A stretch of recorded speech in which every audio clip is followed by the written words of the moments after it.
exploring more than 2,000 years of Japanese history and culture. There's a lot to soak in. Among the discoveries, modern and ancient, what will be your treasures? Part of the Japanese sense of aesthetics comes through even in the streets.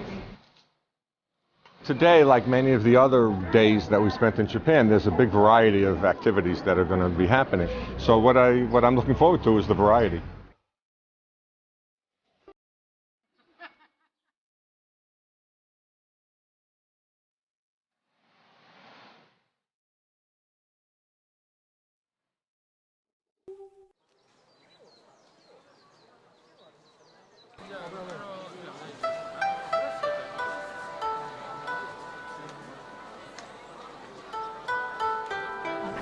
Parts of the beauty of this temple is that it's embedded against a mountain of trees, and it's with this majestic red pagoda rising out from the middle of it.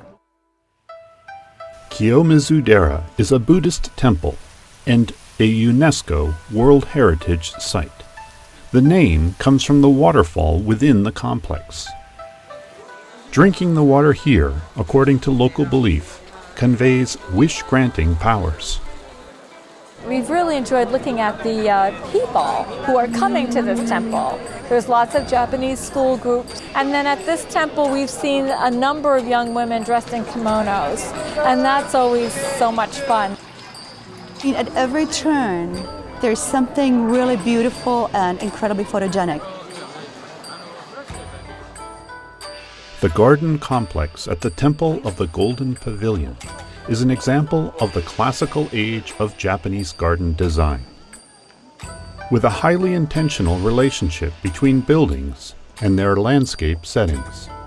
We learned that Kyoto was one of the few large cities in Japan really untouched by bombing in World War II. It has a nice, really a beautiful combination of new buildings and ancient buildings. And I love the contrast between the new and the old. So we're enjoying Kyoto. The Higashiyama district, along the lower slopes of Kyoto's eastern mountains, is one of the city's best preserved historic regions. And on both sides there are many restaurants. Oh, she's wonderful. She knows so much about Japan and the culture and the history, and she's so tolerant of questions and questions and questions. Same thing inside. Whenever we ask her any kind of question, she'll do her best to answer, and if she's not sure, she'll find out and get right back to us. So she's been very, very gracious.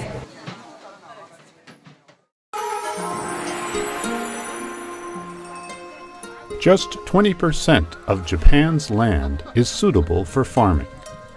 With most farmers over the age of 65, the amount of land being cultivated in this island nation has been shrinking with each passing year. The people are going to experience the harvest of the agricultural produce called komatsuna. Travelers can experience the learning and discovery through their experience of harvesting in a farm. We've been having a learning experience with the farmers, and it's been very enjoyable to talk to them with our interpreter leader, Michiko. It's very interesting to learn about their life. Until recently, she was raising the Japanese black cow for meat. Why did she stop doing the cows at the... 牛飼うのをやめたのはなんでですか? Because she said she became old. It's time for her to retire. This is a lot of fun. I'm from a city, so I'm not a farmer. I've never done this before in my life. I like to see the honeycomb. I like to interact with people. It's a lot of fun. The fruits of victory.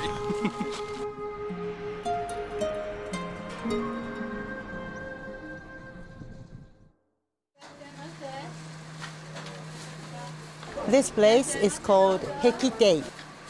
This is really an old house of the samurais. People brought in the komatsuna that they harvested in the farm. and they are going to learn how to make rolled sushi that is called makizushi in Japanese. 今日は皆さんに巻き寿司を巻いていただきます。 So today you are going to learn how to make makizushi. で巻き寿司巻くのにすごく上手な。From now, we are enjoying making sushi roll. But before that, I'll show you how to make sushi roll. This bamboo mat, this is present for you from owner Michio-san. Hi. You can bring back your home. Sushi means sour tasting, a reflection of its distinctive culinary heritage. Fish was fermented in rice and then eaten only after the rice was discarded. Pour the nori sheet over. Finish. That's very easy. Very easy. Your turn. Please start. Easy for you, difficult for me. Now we're going to roll it.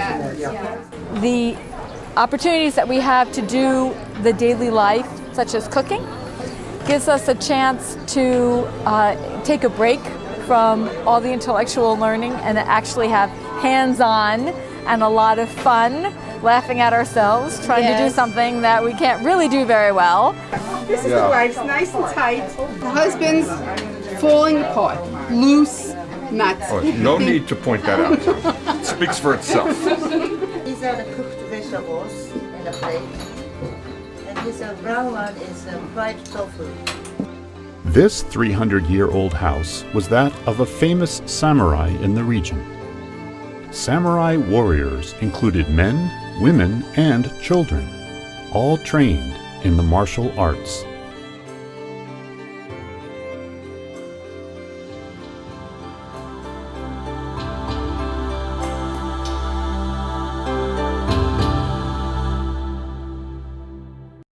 Tokyo, Japan, traditionally known as the eastern capital of the land of the rising sun. The city has blossomed into the world's largest metropolis. With a little extra time here, what adventures might await you?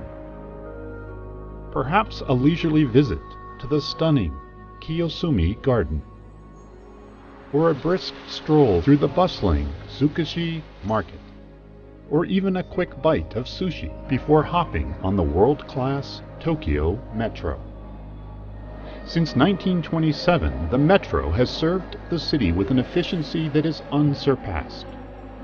With a daily ridership of almost 9 million residents, it is truly the lifeline of Tokyo, stretching almost 200 miles and 300 stations.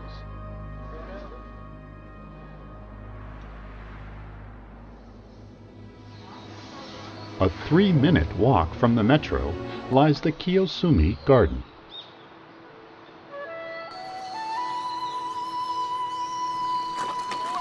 Here, you are transported back to the traditional abstract landscaping of feudal Japan.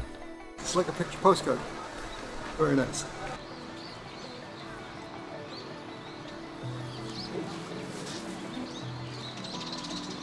Well, what I'm really interested in is seeing the wholesale fish sales. I saw a PBS special on it several years ago, and it absolutely fascinated me. So I'm looking forward to seeing it for real. Located in the heart of the city, the famous Tsukushi Market is the largest seafood market in the world. Handling over 400 different types of seafood from across the world, you are likely to encounter Tsukushi fare at your next meal. Despite the international presence of Japanese cuisine, nothing beats enjoying sushi in its homeland. I've experienced sushi, which I've had in New York quite a few times. So I wanted to try it on this side of the ocean. Well, how is it? This is good.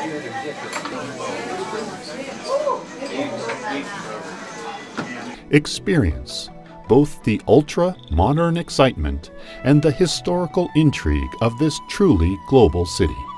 The opportunities are endless. Tokyo, the capital of Japan. There's been so many great little experiences that you can't pick your favorite one. The land of the rising sun. What experiences lay ahead for you here on a journey to this ancient island nation?